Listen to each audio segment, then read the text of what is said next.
GST சேமிப்பு திருவிழா தொடங்கியதால் நாட்டு மக்கள் மகிழ்ச்சியில் உள்ளனர். பிரதமர் மோடி அறிவித்துள்ள ஜிஎஸ்டி 2.0 வரி சீர்திருத்தம் இன்று முதல் அமலுக்கு வந்துள்ளதால் கோடிக்கணக்கான குடும்பங்களின் வருமானம் கணிசமாக உயரும் என நம்பப்படுகிறது. இதுவரை 4 அடுக்குகளாக இருந்த ஜிஎஸ்டி வரி இன்று முதல் 5 மற்றும் 18 விழுக்காடு என 2 அடுக்குகளாக மாற்றப்பட்டுள்ளன. பால், பரோட்டா, ரொட்டி மற்றும் சப்பாத்தி போன்ற உணவுப் பொருட்களுக்கு ஜிஎஸ்டியில் இருந்து வரி விலக்கு அளிக்கப்பட்டுள்ளது. இதேபோல் உயிர்காக்கும் மருந்துகள், தனிநபர் மற்றும் மருத்துவ காப்பீடுகளுக்கு 0% ஜிஎஸ்டி என நடைமுறைப்படுத்தப்பட்டுள்ளதாக மத்திய அரசு அறிவித்திருக்கிறது. பிரதமர் மோடி அறிவித்துள்ள ஜிஎஸ்டி வரி குறைப்பின் மூலம் நாட்டு மக்கள் அன்றாடம் பயன்படுத்தப்படும் பேஸ்ட், சோப், ஷாம்பு மற்றும் எண்ணெய் உள்ளிட்ட பொருட்களுக்கு இனிமேல் 5% மட்டுமே ஜிஎஸ்டி வரி வசூலிக்கப்படும். 12%இலிருந்து 5% வரி குறைக்கப்பட்டதால் மிதிவண்டிகள், எழுது பொருட்கள் மற்றும் வேளாண் பொருட்கள் மலிவு விலையில் கிடைக்க உள்ளது.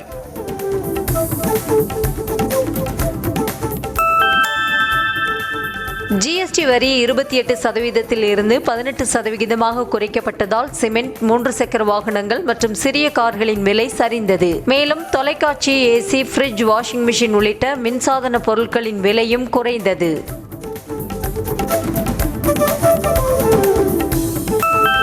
ஜிஎஸ்டி வரி சீர்திருத்தத்தால் மின்சாதன பொருட்கள், வீட்டு உபயோகப் பொருட்கள் போன்ற அத்தியாவசிய பொருட்களின் விலை குறைக்கப்பட்டாலும் ஆடம்பர பொருட்களின் விலை உயர்ந்துள்ளது. குறிப்பாக சொகுசு கார்கள், புகையிலை பொருட்கள் உள்ளிட்டவற்றிற்கு 40% ஜிஎஸ்டி வரி விதிக்கப்பட்டுள்ளது.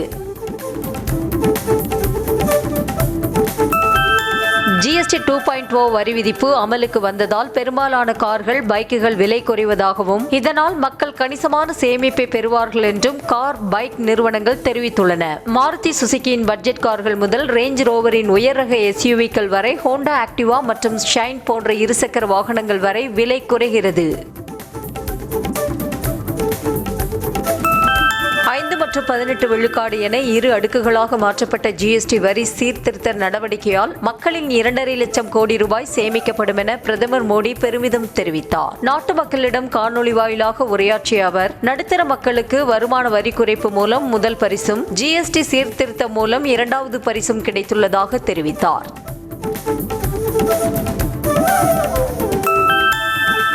நாட்டு மக்கள் உள்நாட்டில் உற்பத்தியாகும் பொருட்களை வாங்கி விற்க வேண்டும் என பிரதமர் மோடி அழைப்பு விடுத்துள்ளார். ஜிஎஸ்டி வரி சீர்திருத்தம் தொடர்பாக நாட்டு மக்களுக்கு பிரதமர் மோடி ஆற்றிய உரையில், சுதேசி இயக்கம் நாட்டின் சுதந்திரத்திற்கு முக்கிய பங்காற்றியதாகவும் நாட்டின் வளர்ச்சிக்கு உள்நாட்டு தயாரிப்பு பொருட்கள் முக்கிய பங்காற்றுவதாகவும் தெரிவித்தார்.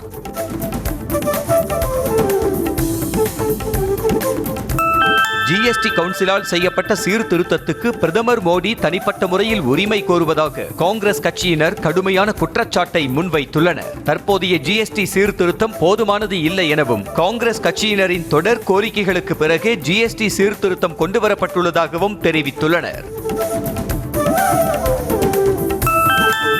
ஜிஎஸ்டி மூலம் அதிக வரி வசூலித்ததை மக்கள் மறக்க மாட்டார்கள் என கூறியுள்ள காங்கிரஸ் தலைவர் மல்லிகார்ஜுன கார்கே, நாட்டு மக்களிடம் மத்திய அரசு மன்னிப்பு கேட்க வேண்டும் என வலியுறுத்தியுள்ளார். இது தொடர்பாக அறிக்கை வெளியிட்டுள்ள அவர், காங்கிரசின் எளிமையான மற்றும் திறமையான ஜிஎஸ்டிக்கு பதிலாக பாஜக அரசு 9 அடுக்குகள் மூலம் வரியை அமல்படுத்தியதாக குற்றம் சாட்டினார்.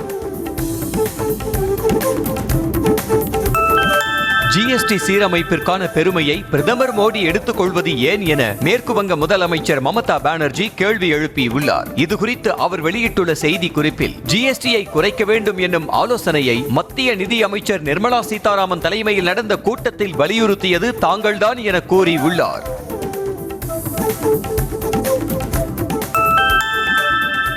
புதுமைகளை படைக்க வெளிநாடு வாழ் இந்தியர்கள் தாயகம் திரும்ப வேண்டும் என மத்திய அமைச்சர் பியூஷ் கோயல் அழைப்பு விடுத்துள்ளார். அமெரிக்காவுக்கான H1B விசா கட்டணம் உயர்த்தப்பட்டுள்ள நிலையில் இந்திய திறமைசாலிகளை பார்த்து பயந்து விட்டதாகவும், நாம் தான் வெற்றியாளர்கள் எனவும் தெரிவித்துள்ளார்.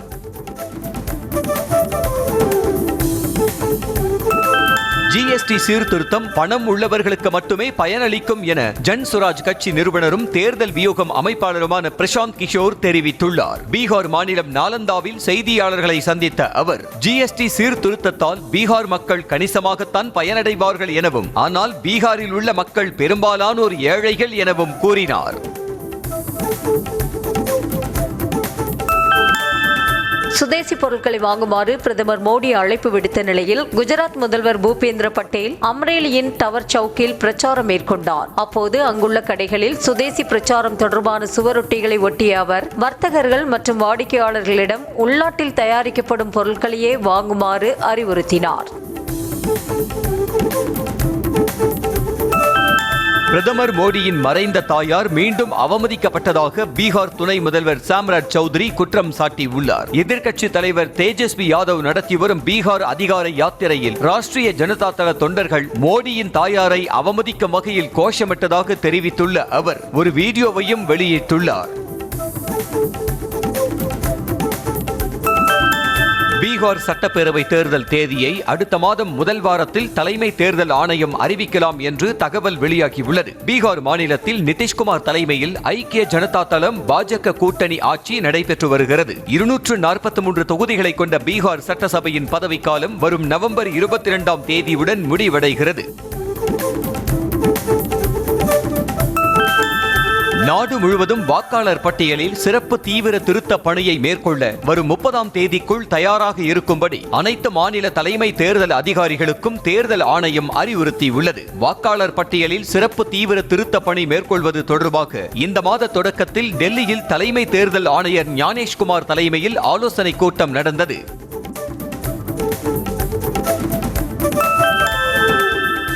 குடியுரிமை சட்டம் தொடங்கி வக்ஃப் வாரிய சட்ட திருத்தம் வரை இஸ்லாமியர்களுக்கு ஒரு இடர் வருகிறது என்றால் துணை நிற்கும் முதல் அரசியல் இயக்கம் திமுக தான் என முதலமைச்சர் மு.க.ஸ்டாலின் பெருமிதத்துடன் தெரிவித்தார். சென்னையில் நடைபெற்ற நபிகள் நாயகத்தின் 1500வது பிறந்த நாள் விழாவில் பேசிய அவர் முத்தலாக் மற்றும் வக்ஃப் வாரிய சட்ட திருத்தத்தில் அதிமுக கபட நாடகமாடியதாக சாடினார்.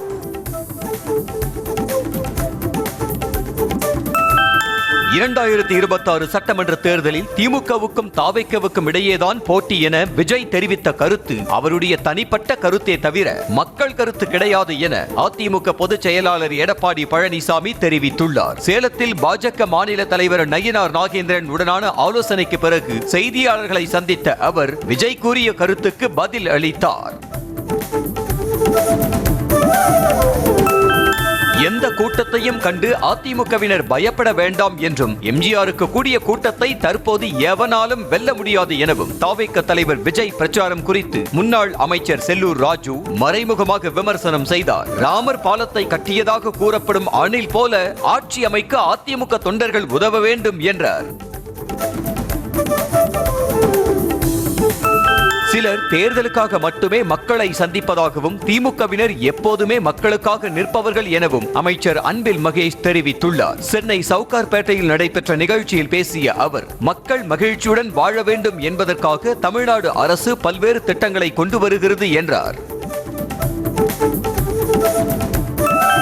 லாக்அப் மரணத்துக்கு சாரி சொல்லும் முதல்வராக மு.க.ஸ்டாலின் இருப்பதாக பாஜக மாநில தலைவர் நயினார் நாகேந்திரன் விமர்சித்தார். திண்டுக்கல்லில் நடைபெற்ற பாஜக பூத் கமிட்டி நிர்வாகிகளுக்கான ஆலோசனை கூட்டத்தில் பங்கேற்று பேசிய அவர் சட்டம் ஒழுங்கு சீர்குலைய முதலமைச்சர் மு.க.ஸ்டாலினே காரணம் என குற்றம் சாட்டினார்.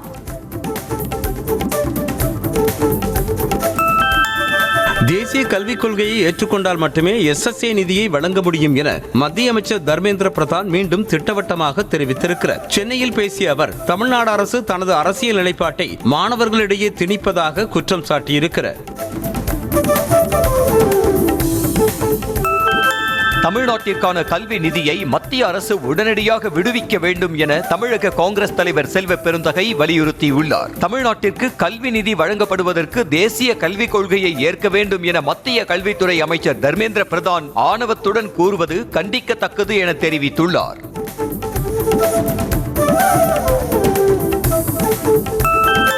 அதிமுக எத்தனை கோஷ்டியாக பிரிந்தாலும் அத்தனையையும் வழிநடத்துவது பாஜக தான் என்றும் அதற்கு உதாரணமே டெல்லி சந்திப்பு தான் எனவும் மார்க்சிஸ்ட் கம்யூனிஸ்ட் கட்சியின் மாநில செயலாளர் சண்முகம் விமர்சனம் செய்தார். ஈரோடு மாவட்டம் கோபிச்செட்டிப்பாளையத்தில் செய்தியாளர்களுக்கு பேட்டி அளித்த அவர் அதிமுக பாஜகவின் கைப்பாவையாக மாறிவிட்டதாக குற்றம் சாட்டினார்.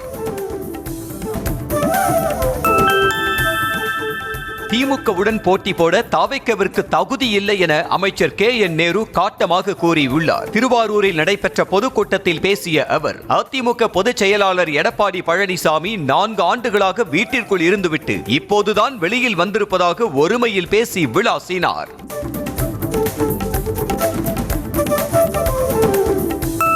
தமிழக வெற்றி கழக தலைவர் விஜய் திமுகவை எதிர்ப்பது உண்மையாக இருந்தால் அவர் அதிமுக கூட்டணிக்கு வர வேண்டும் என முன்னாள் அமைச்சர் ராஜேந்திர பாலாஜி அழைப்பு விடுத்துள்ளார். விருதுநகர் மாவட்டம் சிவகாசியில் செய்தியாளர்களுக்கு பேட்டி அளித்த அவர், அதிமுகவோடு விஜய் கூட்டணிக்கு வரவில்லை என்றால் வரும் தேர்தலோடு தாவேக்காவை திமுக முடித்துவிடும் என எச்சரிக்கை விடுத்தார்.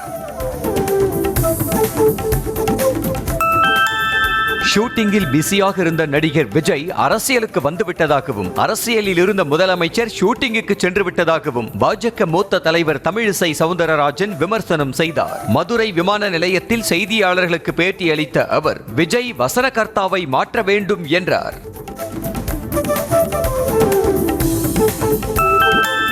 விழுப்புரம் மாவட்டம் தைலாபுரம் தோட்டத்தில் பாமக நிறுவனர் ராமதாஸ் தலைமையில் திடீர் உயர்மட்ட குழு அவசர ஆலோசனை கூட்டம் நடைபெற்றது. அதில் தேர்தல் ஆணையத்தை அணுகி கட்சியை கைப்பற்றுவது தொடர்பாக ஆலோசனை நடத்தப்பட்டதாக தகவல் வெளியாகியுள்ளது.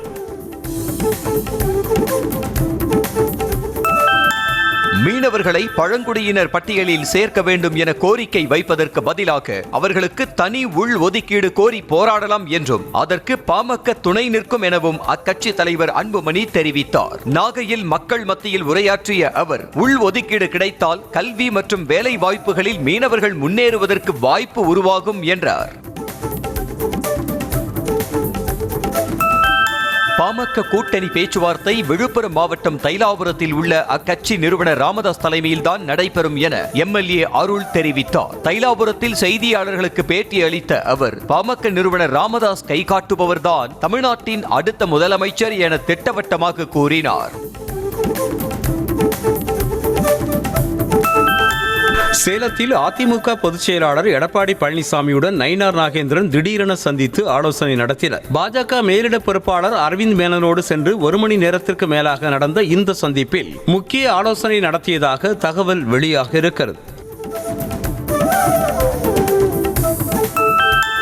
தேசிய ஜனநாயக கூட்டணியில் OPSம் டிடிவி தினகரனும் மீண்டும் இணைவார்களா என்ற கேள்விக்கு அரசியலில் நிரந்தர எதிரியும் இல்லை, நிரந்தர நண்பனும் இல்லை என தமிழக பாஜக தலைவர் நயினார் நாகேந்திரன் பதிலளித்திருக்கிறார். சேலத்தில் செய்தியாளர்களிடம் பேசிய அவர், கூட்டணியில் இணைவது தொடர்பாக டிடிவி தினகரனிடம் கேளுங்கள் என்றார்.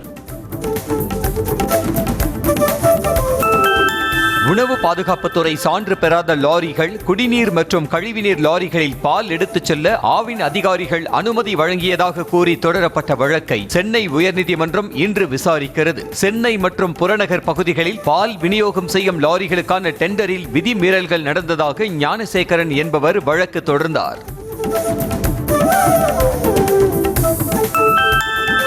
சென்னை மாநகராட்சி சார்பில் மெரினா கடற்கரையில் நடைபெற்ற தமிழ்நாட்டின் பாரம்பரிய கலை விழாவை திரளான பொதுமக்கள் கண்டுகளித்தனர். இந்த கலை விழா ஒவ்வொரு ஞாயிற்றுக்கிழமையும் நடைபெறும் என தெரிவிக்கப்பட்டுள்ளது. விழாவில் காளை, மயிலாட்டங்களும், பறையாட்டம், சிலம்பாட்டம் என பல்வேறு இசை கலைஞர்களின் பாரம்பரிய இசை மற்றும் நடன நிகழ்ச்சிகள் நடைபெற்றன. சென்னை கிழக்கு கடற்கரை சாலையில் அமைந்துள்ள BGP மெரைன் கிங்டம் மீன் அருங்காட்சியகத்தில் நவராத்திரியை முன்னிட்டு நீருக்கடியில் கொலு பொம்மைகள் கண்காட்சி அமைக்கப்பட்டுள்ளது. பாரம்பரிய பொம்மைகளும் தேசிய தலைவர்களின் சிலைகளும் நேர்த்தியாக அமைக்கப்பட்டிருப்பது பார்வையாளர்களை வெகுவாக கவர்ந்தது. தமிழக உயர்கல்வித்துறை பிற மாநிலங்களுடன் மட்டும் போட்டி போடாமல் உலகளவில் போட்டி போடுகிறது என்று சொல்லும் நிலைக்கு உருவாக வேண்டும் என அமைச்சர் கோவி செழியன் தெரிவித்தார். சென்னை கிண்டியில் உள்ள அண்ணா பல்கலைக்கழகத்தில் நடைபெற்ற விழாவில் பேசிய அவர், முனைவர் பட்டம் பெறும் தமிழக மாணவர்கள் இந்திய அளவில் முதலிடம் வகிப்பதாக கூறினார். அதிமுக முன்னாள் அமைச்சர் ஜெயக்குமார் தனது வீட்டின் மொட்டை மாடியில் பறவைகளுக்காக நீர் வைக்கும் வீடியோவை சமூக வலைதள பக்கத்தில் பகிர்ந்துள்ளார். அலுவல்கள் பல இருந்தாலும் வாரம் 2 முறை ஒரு 10 நிமிடம் பறவைகளுக்காக செலவிடுவதாக கூறியுள்ள அவர் பேர்ட்ஸ் லவ் என்ற ஹேஷ்டேகையும் குறிப்பிட்டுள்ளார். ராணிப்பேட்டை மாவட்டம் அரக்கோணம் ரயில் நிலையத்தில் போதை மாத்திரை கடத்தல் கும்பலை கைது செய்த போலீசார் 1 கோடி ரூபாய் மதிப்புள்ள 30,000 மாத்திரைகளை பறிமுதல் செய்தனர். மும்பையில் இருந்து அரக்கோணம் வழியாக ரயிலில் போதை மாத்திரை கடத்தப்படுவதாக போலீசாருக்கு கிடைத்த தகவலின் அடிப்படையில் சோதனை செய்தபோது 5 பேர் கொண்ட கும்பல் சிக்கியது. நாமக்கல் பண்ணைகளில் இருந்து புறப்பட்டும் முட்டை லாரிகளை மறிக்கப் போவதாக தென் மாவட்ட முட்டை வியாபாரிகள் சங்க ஒருங்கிணைப்பாளர் செல்லப்பாண்டி எச்சரிக்கை விடுத்தார். முட்டை உற்பத்தி செய்யும் பண்ணையாளர்களே நேரடியாக கடைகளுக்கு விற்பனை செய்வதால் வியாபாரிகளின் வாழ்வாதாரம் பாதிக்கப்பட்டுள்ளதாக குற்றம் சாட்டினார். திருவள்ளூர் மாவட்டம் கடம்பத்தூர் அருகே லாரியை மடக்கி ஓட்டுநரிடம் வழிப்பறி கொள்ளையில் ஈடுபட்ட சரித்திர பதிவேடு குற்றவாளிகள் 2 பேர் உட்பட 3 பேருக்கு மாவு கட்டு போடப்பட்டது. சுனால், சுபாஷ், நாகராஜ் ஆகியோர் கூவம் ஆற்றின் குறுக்கே உள்ள மேம்பாலத்தில் வழிப்பறியில் ஈடுபட்டு போலீசாரை கண்டதும் மேம்பாலத்திலிருந்து குதித்ததால் காலில் எலும்பு முறிவு ஏற்பட்டது.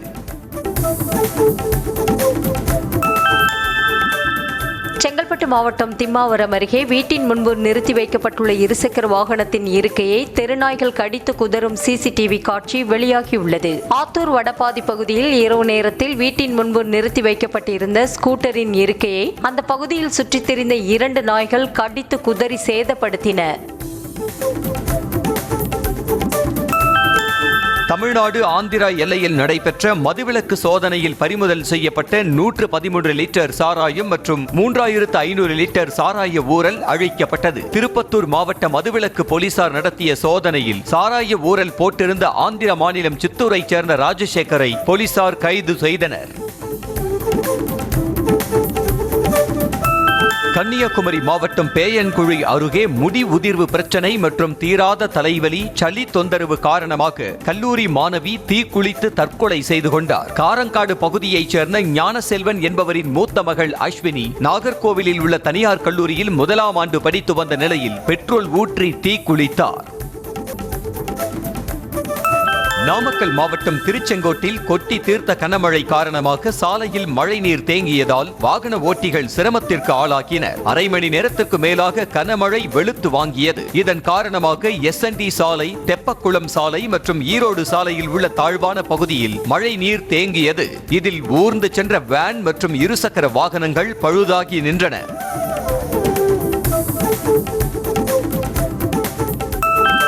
ஈரோட்டில் வெளுத்து வாங்கிய கனமழை காரணமாக வீடுகளுக்குள் மழைநீர் புகுந்ததால் மக்கள் கடும் அவதிக்குள்ளாகினர். கொல்லம்பாளையம் பகுதி கட்டபொம்மன் வீதியில் உள்ள தாழ்வான வீடுகளுக்குள் மழைநீருடன் சாக்கடை கழிவுநீரும் புகுந்தது. குடியிருப்பு வாசிகள் பாத்திரங்களை கொண்டு மழைநீரை வாரி இறைத்து வெளியேற்றும் நிலை ஏற்பட்டது.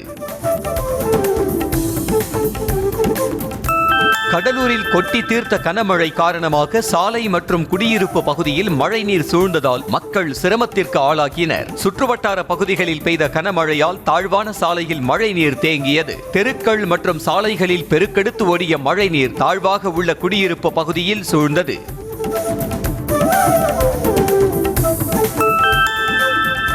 கன்னியாகுமரி மாவட்டம் திருப்பரப்பு அருவியில் விடுமுறை நாட்களை ஒட்டி சுற்றுலா பயணிகள் வரத்து அதிகரித்து காணப்பட்டது. தமிழ்நாடு, கேரளா உள்ளிட்ட பல்வேறு இடங்களிலிருந்து வந்திருந்த ஏராளமான சுற்றுலா பயணிகள் அருவியில் ஆர்ப்பரித்து கொட்டிய நீரில் குடும்பத்துடன் குளித்து உற்சாகமடைந்தனர்.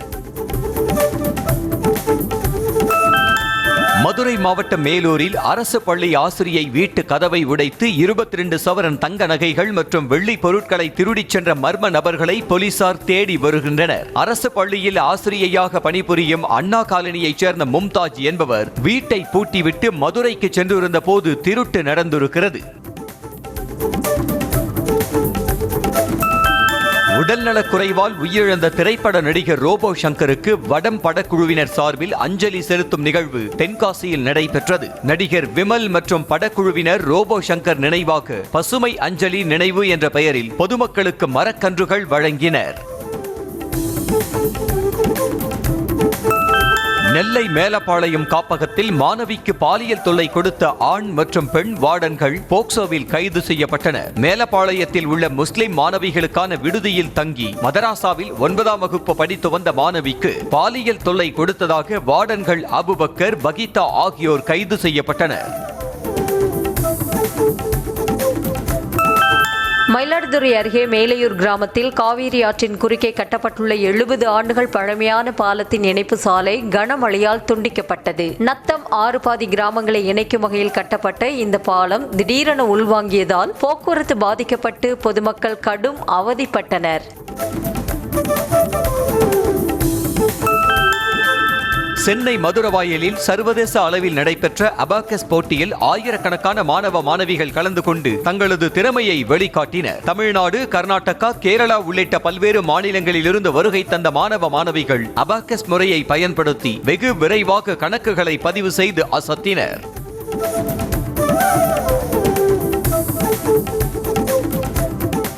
மயிலாடுதுறை மாவட்டம் திருமங்கலம் அருகே உள்ள வெட்டாற்றை தூர்வார நடவடிக்கை எடுக்க வேண்டும் என விவசாயிகள் கோரிக்கை விடுத்துள்ளனர். செண்பகச்சேரி, பாண்டூர் உள்ளிட்ட 20 கிராமங்களுக்கான எல்லை வாய்க்கால் என்று அழைக்கப்படும் வெட்டாற்றில் ஆகாய தாமரைகள் மற்றும் கோரைகள் மண்டி காடு போல் காட்சி அளிக்கின்றது. கரூரில் கள்ள நோட்டு அச்சடித்த கும்பலை கைது செய்த போலீசார் 6 லட்சம் ரூபாய் கள்ள நோட்டுகளையும் அச்சடிக்க பயன்படுத்திய இயந்திரங்களையும் பறிமுதல் செய்தனர். தாம்தோணிமலை காண்டீபன், திருச்சி ராஜேந்திரன், சேலம் ஜெயக்குமார், ஆந்திரா ஷானு, அர்ஜுன் என்கிற விஜயகுமார் ஆகியோர் கள்ள நோட்டு அச்சடித்ததாக கைது செய்யப்பட்டனர்.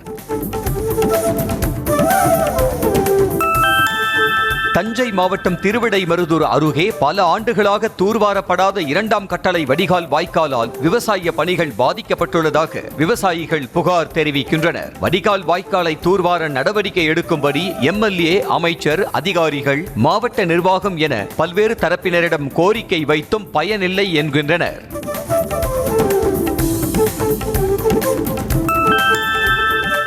கன்னியாகுமரி மாவட்டம் கருங்கல் அருகே தனியார் பள்ளி ஆசிரியர் வீட்டின் கதவை உடைத்து 20 சவரன் தங்க நகையை திருடிய மர்ம நபர்கள் குறித்து போலீசார் விசாரணை மேற்கொண்டு வருகின்றனர். ஆசிரியர் ராஸ்லின் சனிக்கிழமை மாலை வீட்டை பூட்டிவிட்டு தனது தாய் வீட்டிற்கு சென்ற நிலையில் மர்ம நபர்கள் கைவரிசையை காட்டியுள்ளனர். திருப்பூர் மாவட்டம் உடுமலையில் ஓணம் பெருவிழாவை மலையாள மக்கள் உற்சாகமாக கொண்டாடி மகிழ்ந்தனர். நியூ உடுமலைப்பேட்டை மலையாள சங்கம் சார்பில் நடைபெற்ற விழாவில் கேரளாவின் பாரம்பரிய உடை அணிந்து வந்த பெண்கள் அத்தப்பூ கோலமிட்டும் ஆடி பாடியும் விளையாட்டு போட்டிகளில் கலந்து கொண்டும் ஓணத்தை கொண்டாடினர். கோவையில் நவராத்திரி விழாவை வரவேற்கும் விதமாக குஜராத்தி சமாஜம் சார்பில் ஆண்கள் மற்றும் பெண்கள் ஒன்றிணைந்து தாண்டியா நடனமாடி மகிழ்ந்தனர். இந்துக்களின் புனித பண்டிகைகளில் ஒன்றான நவராத்திரி விழா இன்று தொடங்கி வரும் 2ஆம் தேதி வரை நடைபெற உள்ளது. குடியரசுத் தலைவர் திரௌபதி முர்மு அக்டோபரில் சபரிமலைக்கு வர உள்ளதாக திருவிதாங்கூர் தேவசம் போர்டு தெரிவித்திருக்கிறது. சபரிமலையில் மலையாள துலாம் மற்றும் தமிழின் ஐப்பசி மாத பிறப்புகளின் பூசைக்காக அக்டோபர் 16ஆம் தேதி நடை திறக்கப்படுவதாகவும் பூசை காலத்தின் நிறைவு நாளில் முர்மு வருகை தந்து சுவாமி தரிசனம் செய்வார் எனவும் தெரிவித்திருக்கிறது.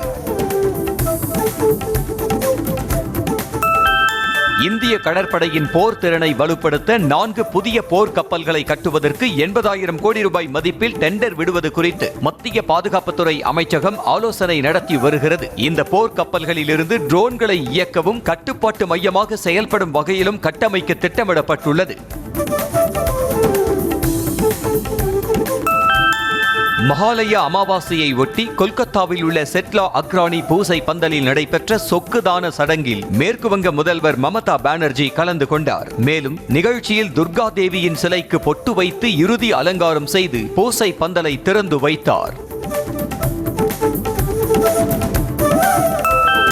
டெல்லி பல்கலைக்கழகத்தை தொடர்ந்து ஹைதராபாத் பல்கலைக்கழக மாணவர் சங்க தேர்தலிலும் அனைத்து பதவிகளையும் பாஜகவின் மாணவர் அமைப்பான ஏபிவிபி கைப்பற்றியது. தலைவர், துணைத் தலைவர், பொதுச் செயலாளர், இணைச் செயலாளர், கலாச்சார பிரிவு செயலாளர், விளையாட்டு பிரிவு செயலாளர் உள்ளிட்ட பதவிகளை கைப்பற்றிய மாணவர்களுக்கு மத்திய அமைச்சர்கள் கிஷன் ரெட்டி, பண்டி சஞ்சய்குமார் ஆகியோர் வாழ்த்து தெரிவித்துள்ளனர். ஜார்க்கண்டில் மத்திய உள்துறை அமைச்சர் அமித்ஷாவுடன் பேச்சுவார்த்தை நடத்துவது உறுதியானதால் அரசுக்கு எதிரான குர்மி சமூகத்தினரின் போராட்டம் வாபஸ் பெறப்பட்டது. தங்களுக்கு பழங்குடியினர் அந்தஸ்து வழங்க கோரியும் குர்மாலி மொழியை அரசியல் அமைப்பின் 8வது அட்டவணையில் சேர்க்க வலியுறுத்தியும் குர்மி சமூகத்தினர் போராட்டம் நடத்தி வந்தனர். தெலங்கானா மாநிலம் யாதாத்திரி மாவட்டத்தில் மனைவி மீது சந்தேகமடைந்த கணவர் அவரை கத்தியால் வெட்டி கொலை செய்துவிட்டு தப்பிச் சென்ற சிசிடிவி காட்சி வெளியாகியது. அட்டகூடூரு கிராமத்தைச் சேர்ந்த சங்கர் என்பவர் தனது மனைவி மஞ்சுளா மீது சந்தேகமடைந்த நிலையில் அவர் உறவினர் வீட்டில் தூங்கிக் கொண்டிருந்த போது கத்தியால் வெட்டி கொலை செய்ததாக கூறப்படுகிறது. ஹரியானாவில் முதன்முறையாக நடைபெற்ற வான் கண்காட்சியை பொதுமக்கள் கண்டு ரசித்து மகிழ்ந்தனர். இசார் பகுதியில் இந்திய வான்படை வீரர்களின் சாகசங்களை கண்டு மகிழ்ந்த பொதுமக்கள் செல்போனில் வீடியோ எடுத்து மகிழ்ந்தனர். வங்கதேசத்தில் இந்து கோயில் மீது தாக்குதல் நடத்திய மர்ம நபர்கள் உள்ளே இருந்த 7 சிலைகளையும் சேதப்படுத்தினர். ஜமால்பூர் மாவட்டம் சரிஷாபாரி பகுதிக்குட்பட்ட இந்து கோயிலில் துர்கா பூசைக்கான ஏற்பாடுகள் நடந்து வரும் நிலையில் 2வது முறையாக தாக்குதல் நடத்தப்பட்டதால் பரபரப்பு நிலவி வருகிறது. தாக்குதல் நடத்தியதாக ஷிம்லா பள்ளி கிராமத்தைச் சேர்ந்த ஹபீபுர் ரஹ்மான் என்பவரை போலீசார் கைது செய்தனர். அமெரிக்காவின் H-1B விசாவுக்கு மாற்றாக பிற நாடுகளிலிருந்து அறிவியல் மற்றும் தொழில்நுட்ப வல்லுநர்களை ஈர்க்கும் வகையில் சீனா K விசாவை அறிமுகப்படுத்த உள்ளது. அக்டோபர் 1ஆம் தேதி முதல் இந்த புதிய K விசா அறிமுகப்படுத்தப்பட உள்ளதாக சீனா அதிகாரப்பூர்வமாக அறிவித்துள்ளது. இந்த விசா பாதை தெற்காசியாவை சேர்ந்தவர்களை ஈர்ப்பதற்கான ஒரு எதிர் நடவடிக்கையாக கருதப்படுகிறது. ஆப்கானிஸ்தானில் மீண்டும் அமெரிக்க படைகளை நிறுத்தும் அதிபர் டிரம்பின் யோசனையை தலிபான்கள் நிராகரித்துள்ளனர். பெஹ்ராம் விமானப்படை தளத்தை அமெரிக்க படைகள் பயன்படுத்த அனுமதிக்க முடியாது என்று தலிபான்களின் செய்தி தொடர்பாளர் முஜாஹித் தெரிவித்துள்ளார். சீன எல்லையில் உள்ள பெஹ்ராம் விமானப்படை தளத்தை தருமாறு மிரட்டும் வகையில் ட்ரம்ப் பேசி வருகிறார். பாலஸ்தீனத்தை இறையாண்மை கொண்ட நாடாக முறையாக அங்கீகரிப்பதாக கனடா, ஆஸ்திரேலியா மற்றும் பிரிட்டன் ஆகிய நாடுகள் அறிவித்துள்ளன. மத்திய கிழக்கில் மோதலுக்கு தீர்வு காணும் வகையில் பாலஸ்தீனத்தை அங்கீகரிப்பதாக பிரிட்டன் பிரதமர் கெய்ர் ஸ்டாமர், கனடா பிரதமர் மார்க் கார்னி, ஆஸ்திரேலிய பிரதமர் அந்தோனி ஆல்பனீஸ் ஆகியோர் அறிவித்துள்ளனர். பாலஸ்தீனத்தை தனி நாடாக அங்கீகரிப்பதாக இங்கிலாந்து, கனடா, ஆஸ்திரேலியா ஆகிய நாடுகள் அறிவித்துள்ளதற்கு அந்நாடு வரவேற்பு தெரிவித்திருக்கிறது. பாலஸ்தீனத்தின் காசா முனையில் ஹமாஸ் ஆயுத குழுவினருக்கும் இஸ்ரேலுக்கும் கடுமையான போர் நடைபெற்று வரும் நிலையில் பாலஸ்தீனத்துக்கு ஆதரவளிக்கும் வகையில் 3 நாடுகளும் அறிவித்துள்ளன. ஒரே நாளில் 1072 அகதிகள் சட்டவிரோதமாக ஆங்கில கால்வாயை கடந்த நிலையில் எரித்ரியா, ஈரான் நாடுகளைச் சேர்ந்தவர்கள் ஒப்பந்தப்படி உடனடியாக பிரான்சுக்கு திருப்பி அனுப்பி வைக்கப்பட்டனர். அதே சமயம் இந்த ஆண்டில் மட்டும் ஆங்கில கால்வாயை கடந்தவர்களின் எண்ணிக்கை 32,103 உயர்ந்துள்ளது. சீனாவில் மூளைச்சாவு அடைந்த நபருக்கு பன்றியின் நுரையீரலை வெற்றிகரமாக பொருத்தி அதன் இயக்கத்தை அந்நாட்டு மருத்துவர் குழு ஆய்வு செய்துள்ளது. நுரையீரல் மருத்துவ நிபுணர் ஜியான் ஷிங் ஹே தலைமையில் நடைபெற்ற சோதனையில் பாமா சியாங் வகை பன்றியின் நுரையீரல் 39 வயது மூளைச்சாவு அடைந்த நபருக்கு பொருத்தப்பட்டு 9 நாள் வரை சோதனை செய்யப்பட்டது. ஆசிய கோப்பை கிரிக்கெட் தொடரில் மீண்டும் பாகிஸ்தானை வீழ்த்தி இந்திய அணி அசத்தியுள்ளது. சூப்பர் 4 சுற்றில் முதலில் பேட்டிங் செய்த பாகிஸ்தான் அணி 20 ஓவர்கள் முடிவில் 5 விக்கெட்டுகளை இழந்து 171 ரன்கள் எடுத்தது. தொடர்ந்து விளையாடிய இந்திய அணி 18.5 ஓவரில் 4 விக்கெட்டை மட்டும் இழந்து 174 ரன்கள் எடுத்து 6 விக்கெட் வித்தியாசத்தில் வெற்றி பெற்றது. ஆசிய கோப்பை சூப்பர் 4 சுற்று போட்டியில் டாஸ் போட்ட பின்னர் பாகிஸ்தான் கேப்டனுடன் இந்திய கேப்டன் சூரியகுமார் யாதவ் மீண்டும் கை குலுக்காமல் கடந்து சென்றது பேசு பொருளாகியுள்ளது. இந்திய அணி வெற்றி பெற்ற பிறகு வீரர்கள் பெவிலியன் செல்லும் போதும் பாகிஸ்தான் வீரர்களுக்கு கை குலுக்காமல் சென்றனர். அயர்லாந்து அணிக்கு எதிரான T20 தொடரின் 3வது மற்றும் கடைசி போட்டியில் வெற்றி பெற்ற இங்கிலாந்து அணி 2-0 என்ற கணக்கில் தொடரை கைப்பற்றியது. முதலில் பேட்டிங் செய்த அயர்லாந்து அணி 20 ஓவர்களில் 8 விக்கெட்டுகள் இழப்பிற்கு 154 ரன்கள் எடுத்தது. தொடர்ந்து விளையாடிய இங்கிலாந்து அணி 17.1 ஓவரில் 4 விக்கெட்டை மட்டும் இழந்து 155 ரன்கள் எடுத்து 6 விக்கெட் வித்தியாசத்தில் வெற்றி பெற்றது. பிரபல இசையமைப்பாளரும் பாடகருமான ஜூபின் கார்க் உடலுக்கு அஞ்சலி செலுத்துவதற்காக 25 கிலோமீட்டர் தூரம் வரை மக்கள் வரிசை கட்டி நின்றதால் அப்பகுதி முழுவதும் மக்கள் கூட்டத்தால் ஸ்தம்பித்தது. ஜூபின் கார்க் மறைவுக்கு 3 நாட்கள் துக்கம் அனுசரிக்கப்படும் என அசாம் அரசு கூறிய நிலையில் பொதுமக்கள் சாறை சாறையாக திரண்டு சென்று பாடகருக்கு பிரியா விடை கொடுத்தனர்.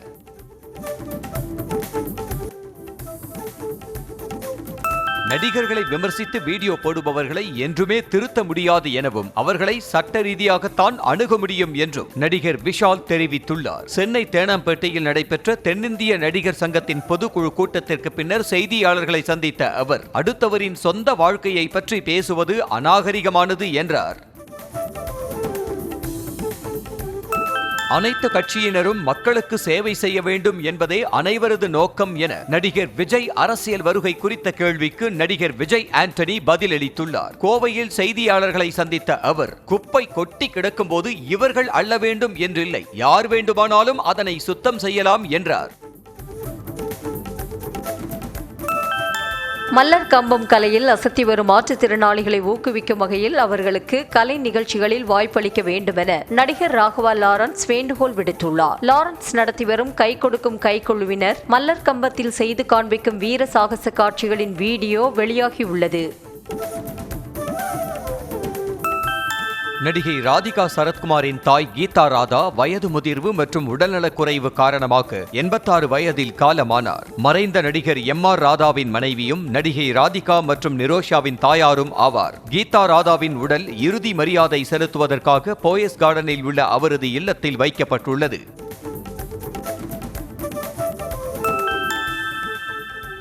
நவராத்திரியை ஒட்டி தூத்துக்குடி மாவட்டம் திருச்செந்தூர் சுப்பிரமணிய சுவாமி கோயிலில் வைக்கப்பட்டுள்ள கொலு பொம்மைகள் பக்தர்களை வெகுவாக கவர்ந்தன. கோயில் வசந்த மண்டபத்தில் வைக்கப்பட்டுள்ள கொலு பொம்மைகளை திரளான பக்தர்கள் பார்த்து ரசித்து செல்ஃபி மற்றும் புகைப்படம் எடுத்து சென்றனர். மகாலய அமாவாசையை ஒட்டி ராமேஸ்வரம் ராமநாத சுவாமி கோயிலில் நடைபெற்ற வெள்ளித்தேர் பவனியில் திரளான பக்தர்கள் பங்கேற்று தேரை வடம் பிடித்து இழுத்து சுவாமி தரிசனம் செய்தனர். சிறப்பு தீபாராதனையை தொடர்ந்து பர்வத வர்த்தனி அம்பாள் பஞ்சமூர்த்திகளுடன் வெள்ளித்தேரில் எழுந்தருளி 4 ரத வீதிகளிலும் வலம் வந்து பக்தர்களுக்கு அருள் பாலித்தார். தென்காசி மாவட்டம் வாசுதேவநல்லூர் அருகே நடைபெற்ற திருச்சிலுவை மகிமை பெருவிழாவில் திரளான கிறிஸ்தவர்கள் பங்கேற்று வழிபட்டனர். வேலாயுதபுரம் லயோலா எல்சியத்தில் நடைபெற்ற பெருவிழாவில் மதுரை உயர் மறைமாவட்ட பேராயர் சிறப்பு திருப்பலியாற்ற திருச்சிலுவை ரதபவனி நடைபெற்றது.